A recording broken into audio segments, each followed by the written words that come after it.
All right, good evening, everyone, and welcome to Free Recovery Community. I'm Ryan. I'm the lead pastor and executive director here, and this is Carrie. She is the associate executive director here.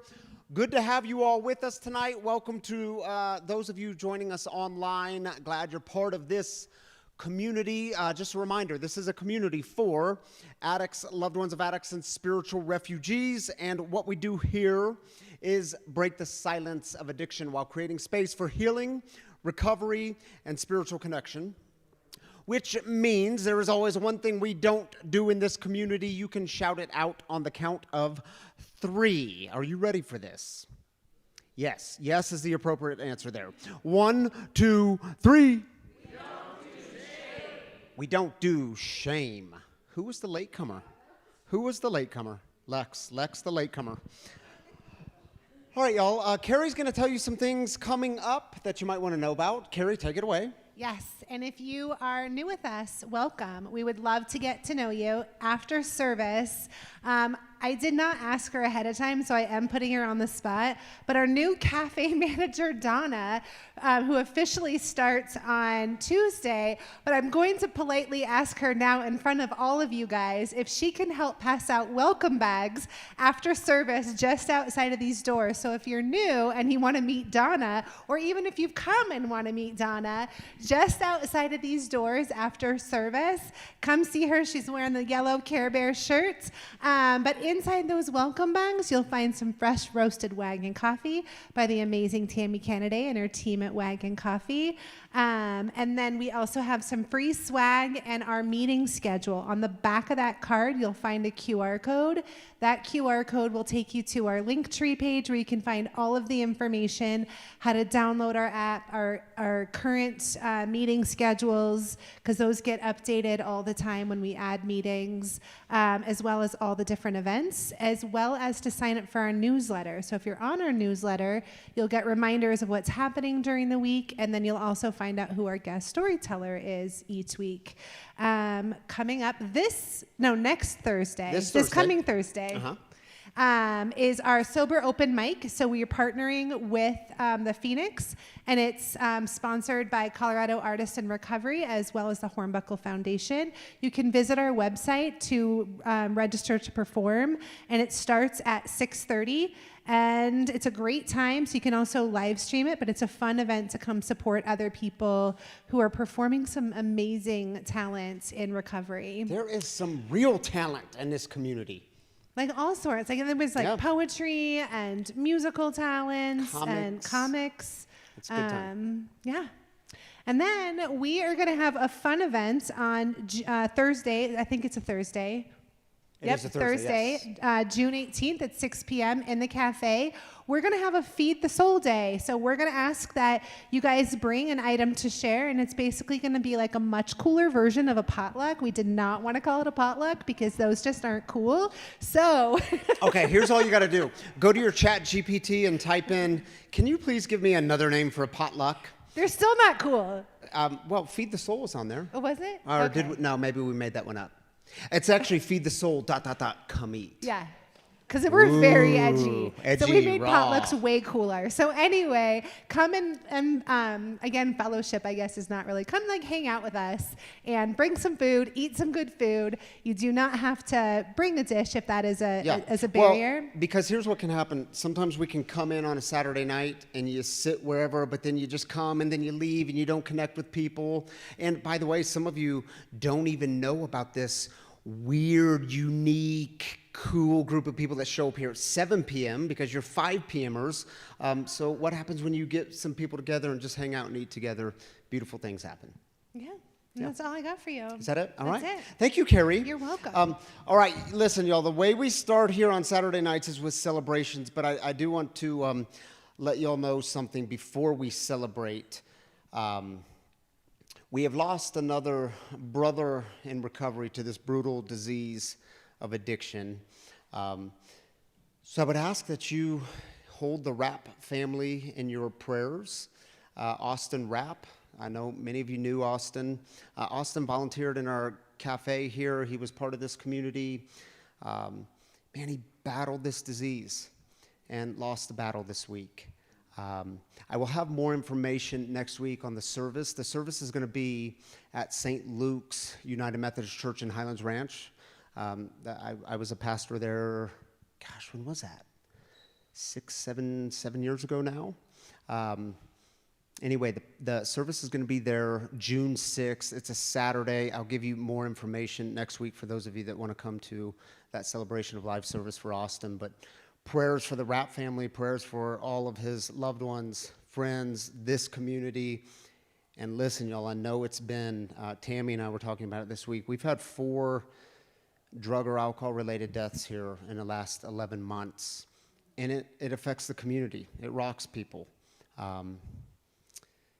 That's why we got to keep doing this thing together. It's why we show up in community. It's also why we start on Saturday nights with celebrations, because we have to be reminded of the good, and we have to keep showing that hope is a real thing and it's alive and it's in here, and we have to lift it up and point to it. We get to do those things, and God joins with us in the celebrations. We must celebrate. So the way we do this is we take 3 minutes for this. If you're online, drop your celebrations in the YouTube comments or the Facebook comments. We're going to join with you there. For those of you in-house, just raise up your hand. Who's doing some mics tonight? Lindsay and Jason. So Lindsay has a mic. She'll be on this side. Jason is going to have my mic. He'll be on this side. Just raise up your hand and give us the good news. Let's take 3 minutes.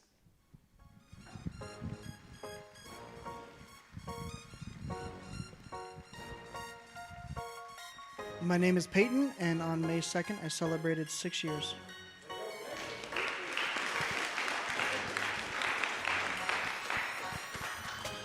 My name is Sunny, and I just want to celebrate one of my dearest friends named Letitia. And she's come really far in her recovery and in her new life, and I'm super grateful to have her in my life because it's changed me for the better too.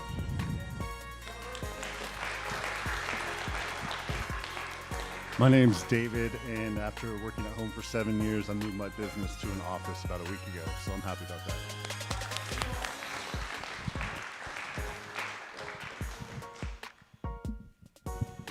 My name's Jason. I just want to celebrate Jennifer from Vision Box Studios, who wrote and directed American Addict. There was a phenomenal play performed here last Sunday and Monday. Thank you.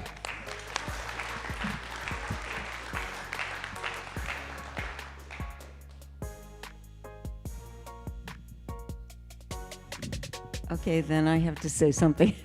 I want to celebrate Ryan Kennedy and this whole community because I found Ryan in the worst moment of my life when my daughter was killed, and every moment, every day that I've spent here has helped me rebuild my life and who I am and give me the strength and hope to go on living and to go on doing what is my calling, which is theater.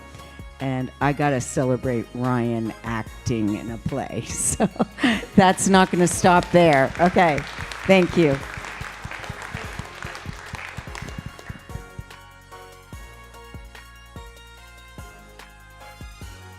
My name's Nicole. I just want to celebrate both of my boys graduated this year. My oldest is a little bit late graduating due to my addiction, kind of affecting him. But they both graduated this year.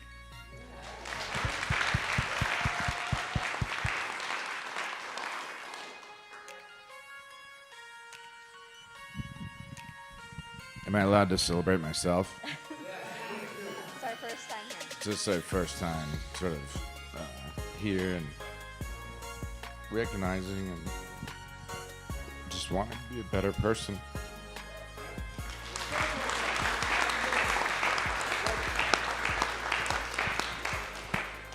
I'm Amanda, and yesterday my son turned 31.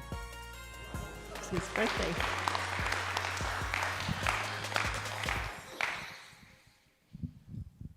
I was going to say one more, but I was a little late. Thank you, Lindsay and Jason. Tammy Kennedy is going to join me up here for a moment.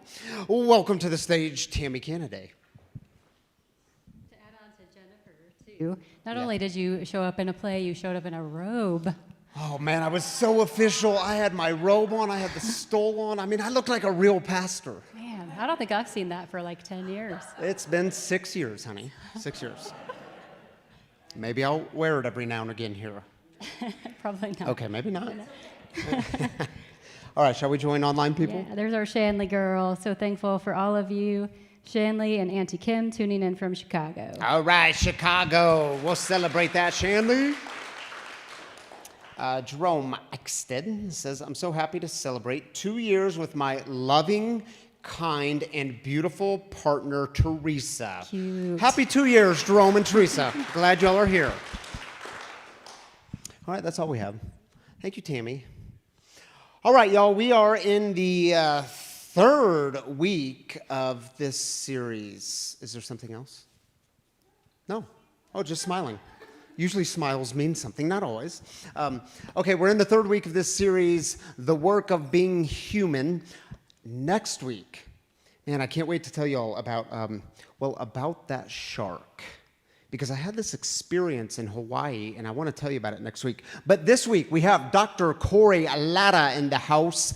He's going to bring us a message on, well, you're just going to see it in just a moment. Corey Latta, by the way, if you don't remember, he is our resident teaching pastor here. He flies in all the way from Memphis, Tennessee, every 6 to 8 weeks-ish to be with us and bring the message. So here's the video, then Corey's going to take the stage. How about that? Never met a match I couldn't handle.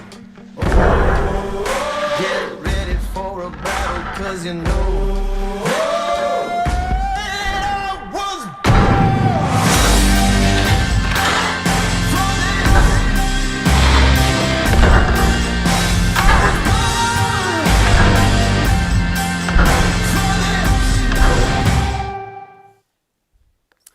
Evening free. How are you? Good to be with you guys. I always enjoy being out here. I'm excited about the series, though. I'm going to preface, this is one of these introspective talks where I'm going to ask you to sort of to look in, to kind of think about your story and where you are in that story. And I'll preface it with, I never like to talk about anything that I've not struggled with in the past or am struggling with. And this topic tonight qualifies across the board. It's something that I've struggled with in the past, and I'm not going to lie, I still struggle with it. It generally speaking is what it means to be human, what it is to wrestle with my humanity. But particularly tonight, we're going to talk about what it is to wrestle with my guilt. What it is to wrestle with guilt. I'm assuming everyone here has some relationship or experience with guilt, yeah? Okay. I didn't think I was alone. So I'm going to start with this. I said, like, just to wrestle with my humanity. Part of that is, what does it mean to be human? Let's just sort of ask that question. And I just was scratching some stuff down. I always like to sort of just kind of free write and prep by just journaling before I come up here. So this is what I wrote down when it comes to just being human. Not that. This. Oh, wait. Is that the first one? I'll just read it. Okay, to be human means to face ourselves, what our stories have brought us to. So whatever your journey is, whatever your story is, what it's brought you to right here in the present moment, and what lives within us because of those stories. So part of what it means to be human is to look at myself, look at the story I've lived, and look at how that story has brought me here. Now, here's the thing. I don't know about you, but for me, when I do look at my story, when I look at the things that have brought me here, it's not all, happy. There's some darkness. There's some things I have profound guilt and shame over. So when I look in, and I'm assuming the same for you, when you look in, you meet what, you're proud of, and you meet sort of the lighter parts of life and the virtues and the characteristics and the things that you love about yourself, right? But you also meet your shadow. Carl Jung has this great quote, you can see here. The meeting with oneself is, at first, the meeting with one's own shadow. The shadow is a tight passage, a narrow door, whose painful and distressing qualities will be found impressed upon all those who prolong their existence. When we look inside ourselves, if we're honest enough, right, we find shadows. There's a haunting bit at the end of that quote. That is, we can look and see our shadows, but there's also a risk not just of seeing, but of prolonging them. of seeing in ourselves things that we no longer want to exist, but actually causing them to prolong. Well, what is that like? How do you do that? How do you prolong the shadow? And this is going to take us to guilt. You prolong the shadow, whether it be shame, guilt, a destructive pattern, toxic, sort of low concept or self-worth. You prolong those shadows by not seeing them as a gift. So we're going to talk about what it means to turn something as hard as guilt into a gift. I truly believe this, and I feel like I have to believe this. I would have no hope if I did not believe this. That the darkest shadows of shame, guilt, regret, self-loathing, low self-worth, that they hold, if we'll allow ourselves to sort of fight this battle, they hold for us gifts. I titled this talk, The Human Heart in Conflict with Itself, and it came from a quote from the great novelist William Faulkner. William Faulkner was giving his Pulitzer Prize winning speech, and he said, and if you've ever read any Faulkner or know anything, he's a great Southern writer. All his stories are dark. Like, you don't want to be a character in a Faulkner story. Like, it's going to be, you're going to be a tortured character. Truth is, we kind of all are characters in Faulkner stories. And here's what he says about the human heart. He's talking to young writers, right? But it applies to us. He says, the young man or woman writing today has forgotten the problems of the human heart in conflict with itself. He's sort of saying that we, like writers today, when he wrote this, have forgotten this. Human heart in conflict with itself, which alone can make good writing, because that is the only that is worth writing about, worth the agony and the sweat. I find so much comfort in this. I find solace in this because I am tempted, and maybe you are too, to see my guilt, my shame, my past as all things I would much, much rather do without. Things that I do not want to face. Shadows that I wish I did not cast. Things that I have profound regret over, and honestly, I don't want to face them. Faulkner's point and Jung's point is that it's not until you face them and that you see that your story, a story of inner conflict, your heart in conflict with itself, it's not until you see that as the only story really worth telling, and I would say the only story that really makes us human, until you see the gift in that inner conflict, it'll continue to plague you. So that takes us to guilt. Now, I could have picked anything. I could have picked, again, shame or destructive relational patterns or low self-concept. But I picked guilt for a very personal reason. It's a dragon, and I've used this phrase a lot lately in conversation. It's a dragon that I feel like I've slain, I don't know, 1 million times, and I pretty much daily have to slay again and again and again. It's a dragon that does not seem to sort of leave me alone. It's sort of like shame in that regard. Now, there's a difference between guilt and shame. Let's just sort of create a distinction here. You've probably heard this difference before. Guilt is, I don't like this bad thing I've done, right? I've done a bad thing. Shame is, I don't like this bad person I am. So guilt is always, I've done a bad thing. Shame is, I am a bad thing. I'll say this, and from the counseling world, I see this all the time. When guilt is not faced, when you've not received the guilt, and I will, by the time we're done here, I will say there is a gift in guilt. If you've not struggled in that conflict with guilt long enough to receive the gift, it will always turn to toxic shame, and the things you've done will become who you think you are. So guilt has to be addressed, or else it will become toxic shame, and then we have a dragon that's even more, that's even bigger and more fierce. So what does it mean to sort of wrestle with guilt, to be in conflict with guilt in a way that brings about a gift? We'll talk about 2 types of guilt, okay? 2 types of guilt. One is guilt that leads to desolation and guilt that leads to consolation. Now, these are spiritual terms. St. Ignatius came up with these terms of desolation and consolation in a spiritual sense. He wasn't necessarily talking about guilt, but I want to apply them this way. Guilt that leads to desolation always looks like disconnection from self, disconnection from God, and disconnection from others.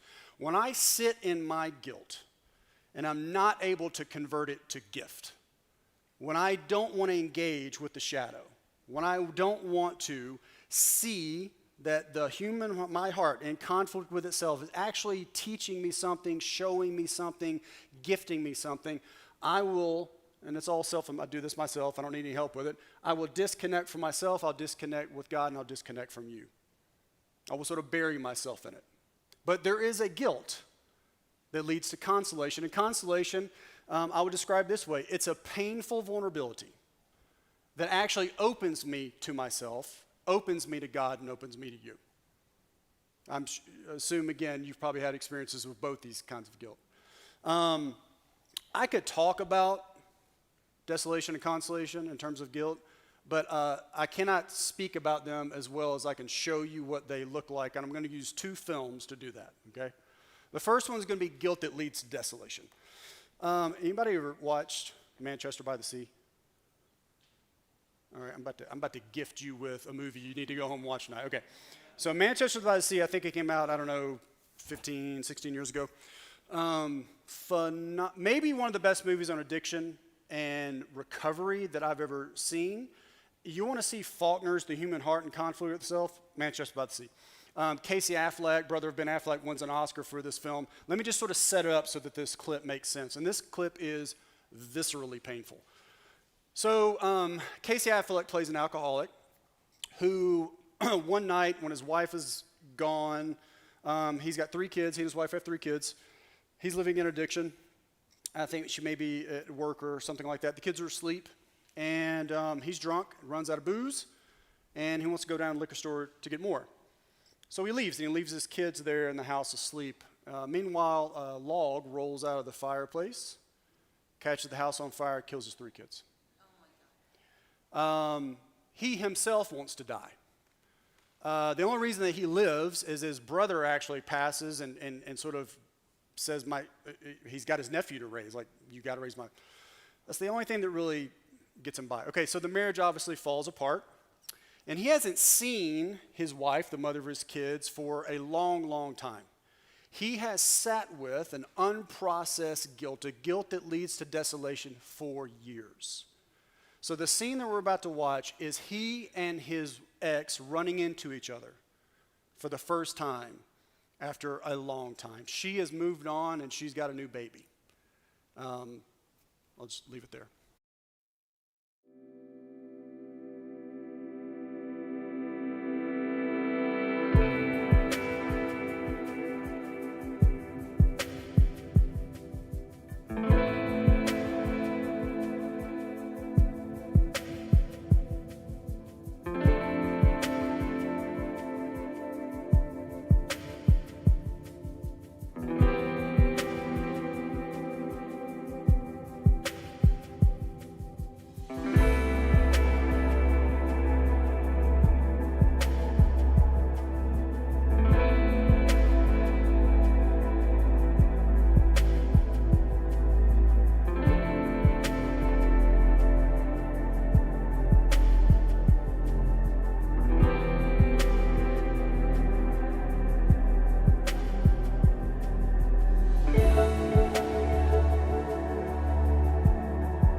end when he says, "There's nothing there."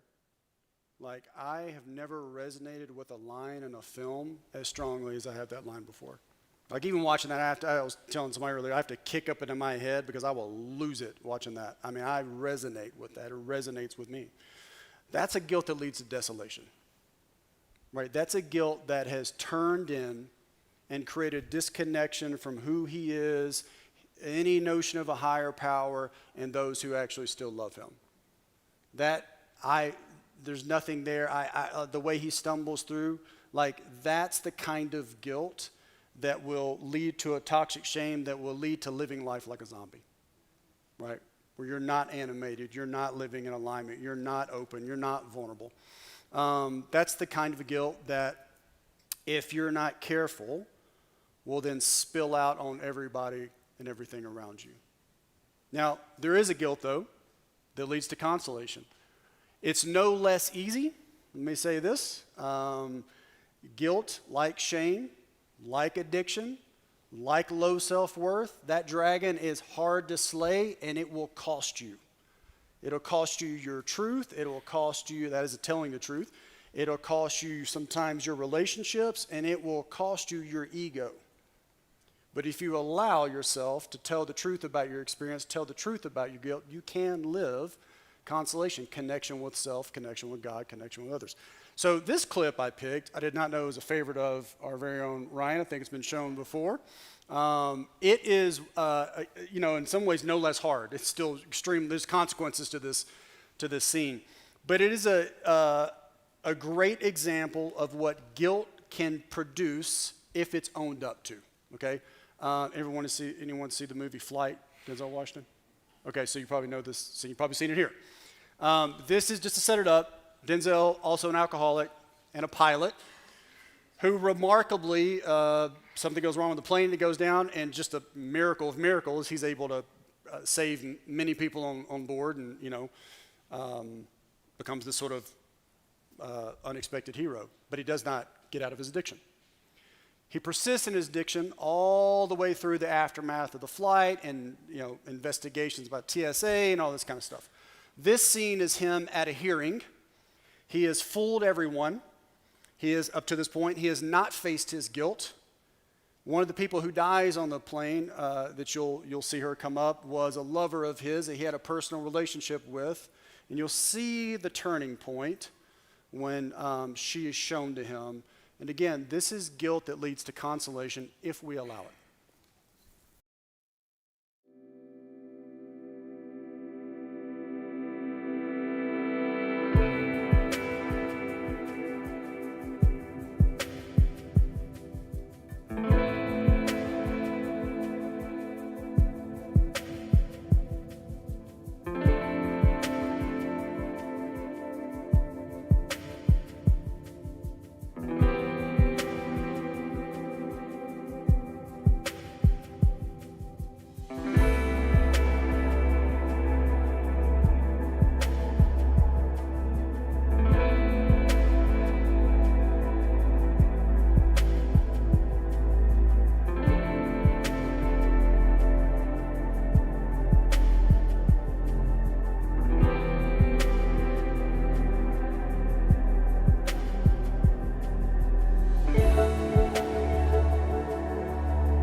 Do you see the difference? There's a guilt that no less painful, right? Casey Affleck, Denzel Washington, both in great pain. Guilt is painful. We can't sort of measure and say who's in greater pain. Both painful. But there's a pain that leads to desolation and a pain that leads to consolation. The difference is they'll be able to say aloud and to tell the truth about the things that we've done, realizing that on the other end of that truth, there's healing. On the other end of that truth, there's freedom. The scene after this, which is the sort of climactic scene of the film, is Denzel goes to jail. And he's talking to his fellow prisoners, and he says, you know, it's funny for a man sitting in jail to say, but for the first time in my life, I'm free. Because he listened to his guilt. God cares about this. Jesus talks about this in a parable that we all know very well, one of my favorites, the parable of the prodigal son. We see this sort of guilt that leads to consolation take place. Let's look at, this is from Luke 15. Now, let me just sort of set up, if you don't know the parable of the prodigal son, the youngest son, there are two sons. The youngest son goes to the father, which you did not do if you were the younger son. You don't jump line, and says to the father, I want my inheritance, which is a sort of a less offensive way of saying, I wish you were dead, because you didn't get that until. And the father in this story, pretty unbelievably, says, okay, you can have it. The youngest son knows what he wants to do. We can sort of see the youngest son as someone who's caught up in the addiction to self, and he's like, great, party. And he goes to live in exile. He goes to live away from his people. He goes to live away from home, and we find him, which for a Jew would have been scandalous, we find him living among Gentiles, desiring, hanging out with pigs, desiring to eat what the pigs were eating. He's hit bottom.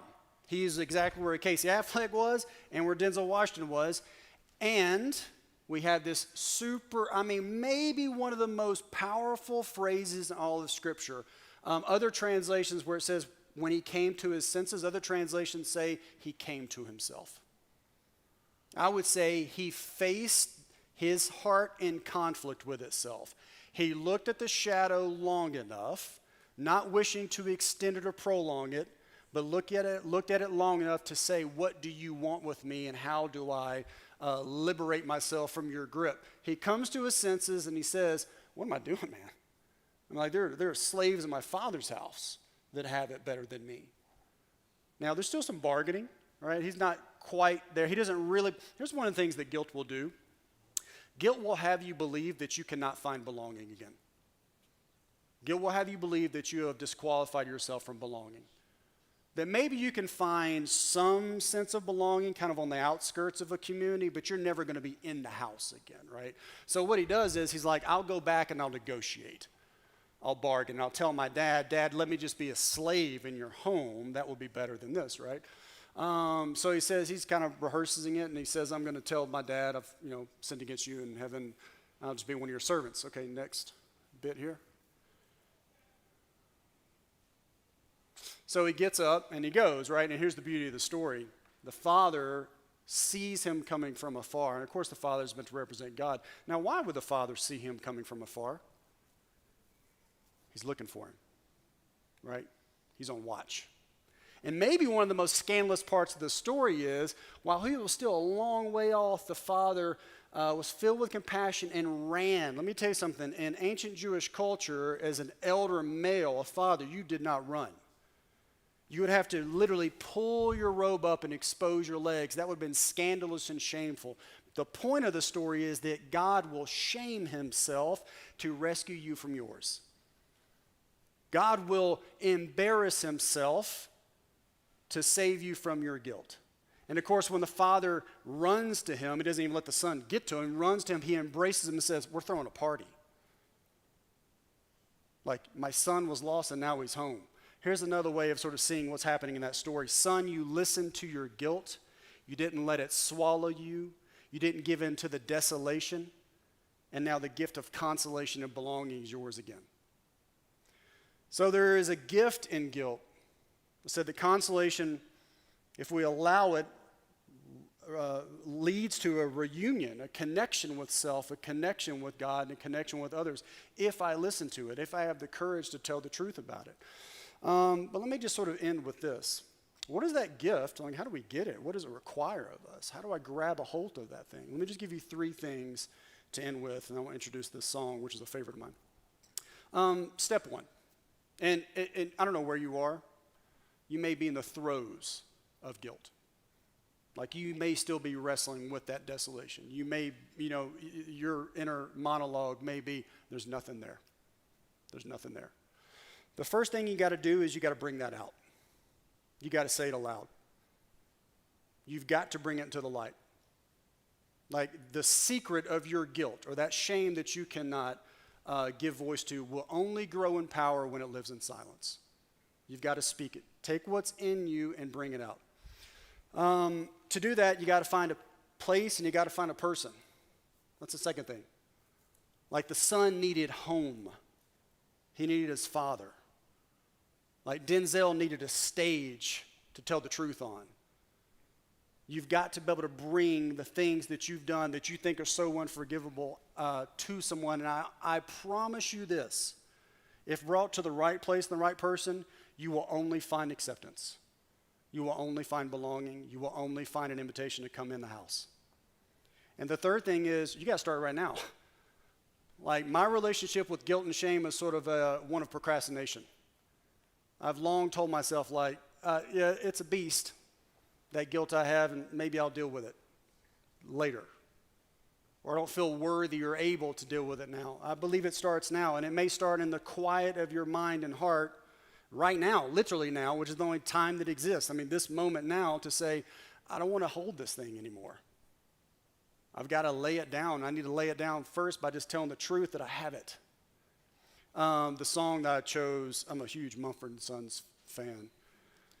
And their newest album, Prize Fighter, phenomenal album, has got this song that the whole song is great, but it's got this one line, can you lay down the things that you've done? Which I think is the passageway to face the shadow. It is the invitation into that story of the human heart in conflict with itself, and it is the way to consolation. Thanks.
Welcome back. Can you guys do me a favor and give Corey another, or just a round of applause? Because I think we are so lucky, right?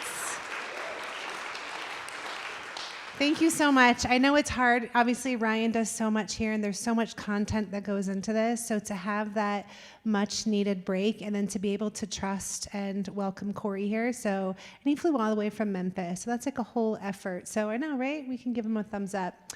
If you are new with us, you should know that every single week we invite a guest storyteller up into the living room to share a little bit of their story and kind of get to know them. This is one of my favorite parts of my job. So our guest storyteller, I see several times a week. I hear like little snippets of his story, and I didn't really know much about him. So I'm really, really grateful that he was able to sit down with me this week, and I got to learn a lot more. So I cannot wait for you to welcome him up into the living room. Can you please do me a favor and help me welcome Bill up to the living room?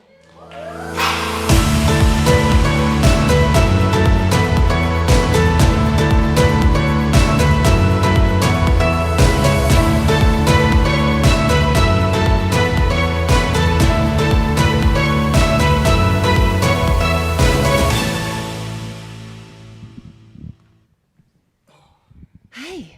I know it's bright up here, right? That's what everyone says. It takes a minute, but you'll get used to it in a second. Kind of helps so I can't see all the people out there. Yeah, but you Make me can't more see nervous. them. Just pretend you and I are. I feel like my chair's a little far back.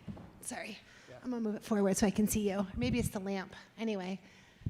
Sorry about that, guys. You're going to have to, this is real time, adjust myself and like to make myself comfortable on stage. I want to start, I found out this week that you and I actually have a lot in common with our upbringing. So your father was also, was at the Army, right? In Vietnam, helicopter pilot. Yeah, he was Air Force. Air Force. Yep. And that created, so growing up, you had a difficult relationship with your family of origin, which later on ended up,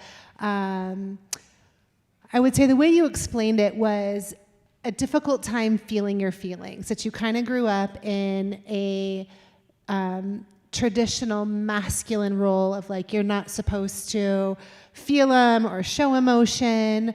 How did that type of upbringing eventually lead to addiction and wanting to suppress some of those emotions? Wow. You know, I kind of lived a surreal life when my dad was in the military. We lived in Central and South America, and the last assignment that he had, he was, you know, like a big dog. He was very like kind of a liaison, you know, between the American and Nicaraguan Air Force, and we were treated like royalty. My dad, as wonderful of qualities as he had, by the time he retired and we came back to the States, he was very alcoholic. And so we kind of went from this very surreal kind of lifestyle, travel and trips and the way that we were treated. And it's not because we had money, it was because of my dad's military position. And so by the time he retired and we came back to the States, within less than 12 months, mom was knee-deep in affairs, dad was knee-deep in his alcoholism. So it was somewhat of a just a dramatic change. And as, you know, a 10 or 11-year-old kid, you really have no idea what it is that's going on. You know, my family was very traditional in the sense of you don't talk about money, sex, drugs, problems, you know, any of that kind of stuff. And I think one of the things that, you know, that I've had to deal with over the years is how much silence there was in my house. It used to really scare me, you know, just as far as silence and tone, and there's a lot of other things too that came from that situation, but I think that's a lot of what, I mean, I think you're asking about, Carrie. And then how did that shape your addiction? Like, so how did that play into your active years of alcoholism? You know, after we got back to the United States, you know, I mean, it was a very different kind of a situation, and there was a lot of really hard times that my family went through. Our house burned down, and, you know, we moved and we moved and we continued to move, and we finally ended up in Evergreen. But by the time I got up to Evergreen, Dad was long gone, and I was incredibly angry, you know, and I just lashed out. I got into a tremendous amount of trouble, you know, and that kind of continued on until, you know, for quite a while.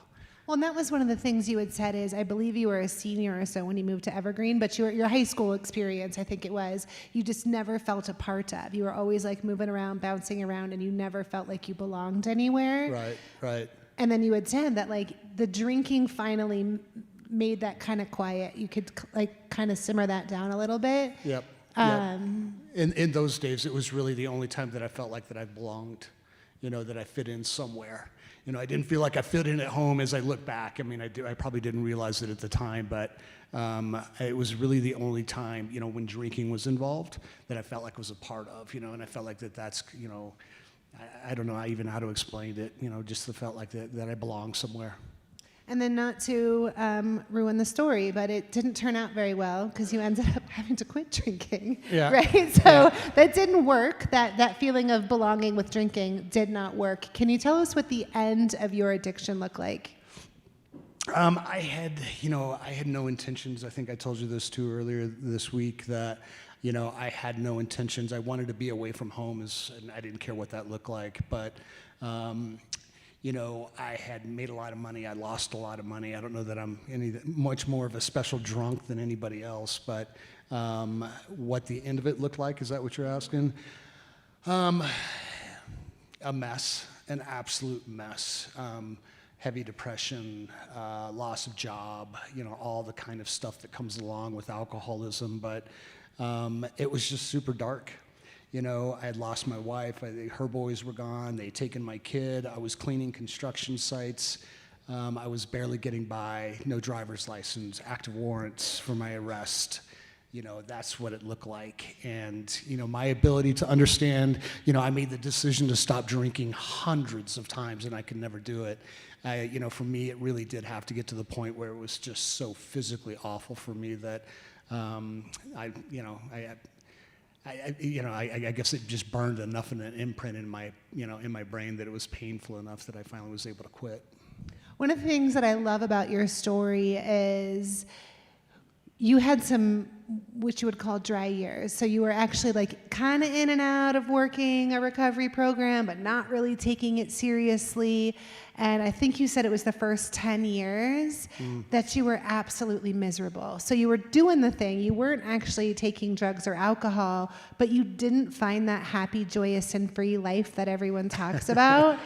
What was that decision of like, oh, this isn't working. If I keep going this way, what's the point? As much as I would like to say, hey, there was this one point where all of a sudden things got better, it just wasn't my case, I really felt like that after losing so much, that if I could get those things back, and I don't know that I ever consciously, believed that, but I just wanted the job back, I wanted the money back, I wanted the toys back, that kind of stuff, but I don't know if I'm answered your question or not, but.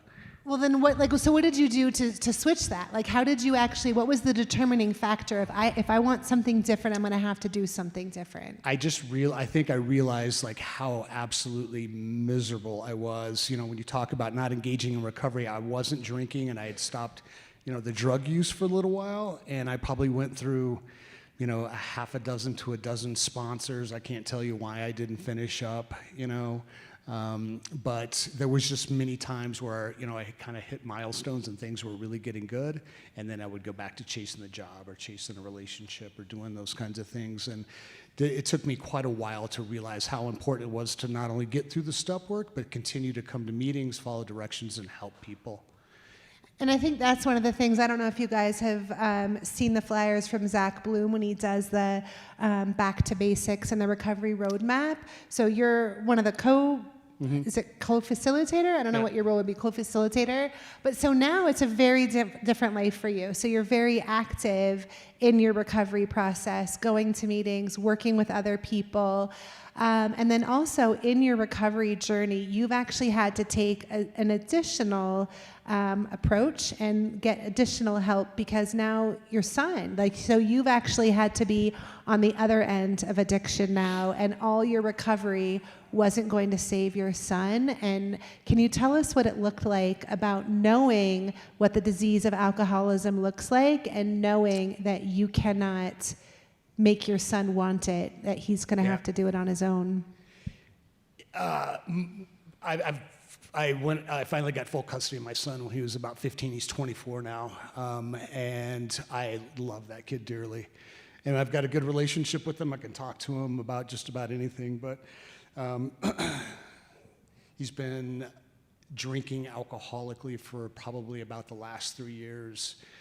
And I had an idea that there was something going on, and then about 3 months ago, he quit his job in Fort Collins, moved back to town. I went to go pick him up for dinner, and that night he told me. And, it's not that I didn't know, but, I could recognize it, what was going on. And, I don't say this to brag or boast, but I've sponsored a lot of people, and his alcoholism has challenged just about every piece of me that I could possibly imagine, as far as healthy boundaries are concerned. And I think the initial part of just being hurt and so angry, angry at God, after all I've done, God, and this is, it was felt very transactional to me that I wasn't getting a fair shake out of it, and there was a lot of hard days over the last few months, but I think ultimately what I had to realize is as much as I love him and as much as I would, care for him and as much as I would do for him, the rules of recovery still apply to him too. And that was really hard to face up to it. And, the really powerful men and women in my life would listen to me and, redirect me back into the same thought that I've had about helping other alcoholics, and that is, Bill, he's going to have to go through what the rest of us have to go through. He may have to go get his nose bloodied a few more times before he realizes, that he realizes that there's a problem, but in regards to what he needs to do in regards to recovery, he's doing what the rest of the alcoholics do. We chase a lot of things to try to make ourselves feel better, and it's not really, we're dealing with health issues and the courts and family and losing trust, and we can keep adding to that list. But what our minds and what we're telling ourselves is, go get the stuff back, go fix this stuff, go do something else. And it's one of the hardest lessons that I had to learn, that going back for me in regards to being able to help him, is that I can have awesome things going on in my life as far as job and career, monies or whatever, and have really awful recovery. And I can have really wonderful things going on in my life. And did I say that right? I can have wonderful things going on in my life and have awful recovery. And I can have awful things going on in my life and have wonderful recovery. The difficulty that I've had and still have to be very mindful of is that, I start to tie myself to the things that are going on in my life. And if they're going good, then my recovery's good. And if they're not going good, then then I've got to be doing something wrong. And it's just not the case. That's so good. You're going to stick around, and so if anyone has any questions, he's around here a lot. It's usually more in the morning during the week, but he is up here on the weekends. He's a great guy to get to know. What I would like you to someone who is sitting in this audience, or maybe they're watching online, and they don't know how to let go of the concept of that transactional God, that one where it's like, don't you see I'm doing all the right things? Why aren't you giving me all these things that I want? Why aren't you saving my kid? Why aren't you getting me the house, the car, the girl, whatever it is?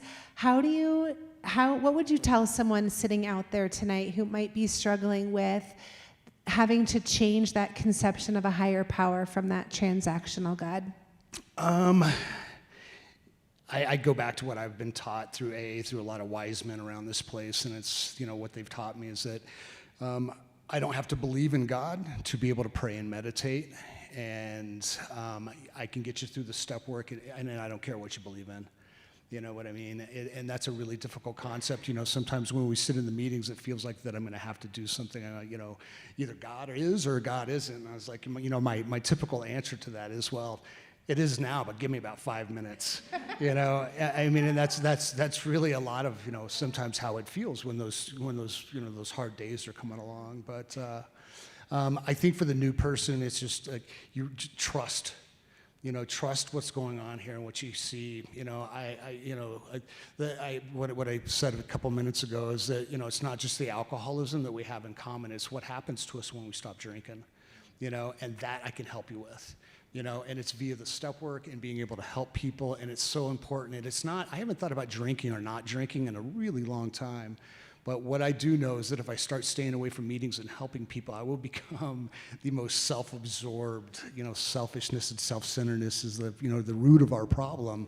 And it will become, like that process will start to happen for me again. And on the other side, when I continue to follow directions and help people, directions that are in the big book, my life continues to change in ways that I don't know even how to tell you how wonderful the change is. It's healing from the past. It's being able to help people. It's the fellowship. It's the thickening of skin, wisdom, a lot of other wonderful and admirable things that continue to happen. But it's tough to get there. And I think that, being able to open up, to men and now women, that I'm very tight with, and being able to have my feelings, express emotions, talk to people that, on those really hard days when you're like looking at yourself going, man, I don't even know why I'm having such a hard day, and being able to pick up the phone and call somebody and saying, I'm having a really, really awful time, and they ask you why, and you just say, and I don't know. It's like, and that we understand and that we can help you with. And I should have probably known the answer to this before, but when is the next recovery roadmap or back to basic? I believe it's June? Yeah, I think the third Sunday of June is going to be the 21st, and so we'll be doing it right here in the cafe. You guys are awesome for helping us out with that, by the way. And you can go on our website and look under the events page, and they're all listed there. But you do reverse them every other month, I believe, where one is recovery roadmaps, and then the second one is the back to basics. But if you have any questions, Bill would be an amazing person to ask. But can you guys please do me a favor and thank Bill for being up here tonight? Thank you. Oh, thank you. Oh, actually, Ryan. Thank you, Bill. Thank you, Bill, for sharing your feelings with us. Thank you, Corey, for your message tonight. So I clearly, the weekend plan is I've got to watch Manchester by the Sea, which I've seen half of on a plane. So I got to finish that movie. And can I just say why Flight is one of my very favorite movies? It had such an impact on me. I was realizing it when you were showing it. Okay, that movie came out. Sorry, I know we're getting heartaches. That movie came out in 2012. I watched it in early 2013. I also got sober in early 2013. So I saw that film, my first 30 days in recovery. Whoo! People ask why we call this place free.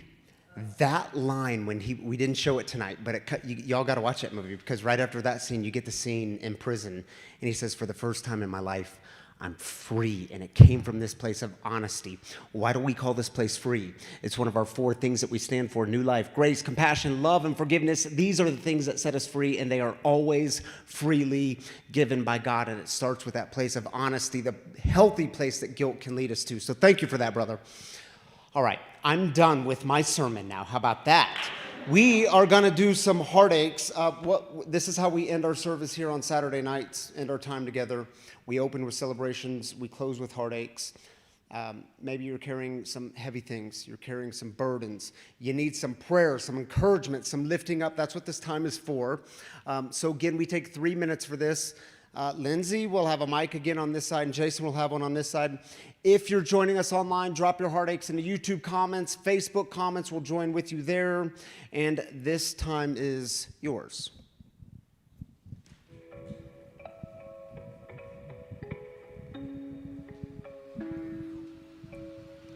I'm talking again, Jennifer Rincon. I love this place and the beauty of this place, and everything that happened tonight resonated with me. I'm going through a lot right now. My daughter and son-in-law were killed in a car accident a year and a half ago. And on Tuesday, she would have turned 31. Someone mentioned their child turning 31. And I'm surviving, I'm moving forward, I'm being of service. We did the play, it was beautiful. But I gotta say, I have like 2 lives right now.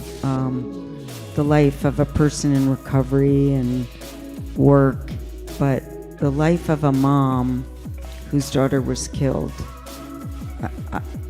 I don't know how to survive right now. And I am in so much, I don't think it's guilt and shame, it's just terrible grief. The grief is overwhelming me, and knowing that Tuesday is her birthday. And so I'm sharing it with this place because every time I share here, I feel a sense of forgiveness and a sense of renewal. So yeah, for Sonia Rincon, I say love and peace to her. Thank you. Hi, I'm Sarah. I would like to send a prayer to a dear friend of mine who is going through a difficult and challenging fertility journey right now. She's also, her dog has to go in for surgery, so just sending her and her family light and love. Josh, I'd like prayers for my dear friend Penny's sister, whose cancer has come back, and it also creates a risk for a organ transplant she recently had. So prayers for Sarah and Penny and their family. Thank you.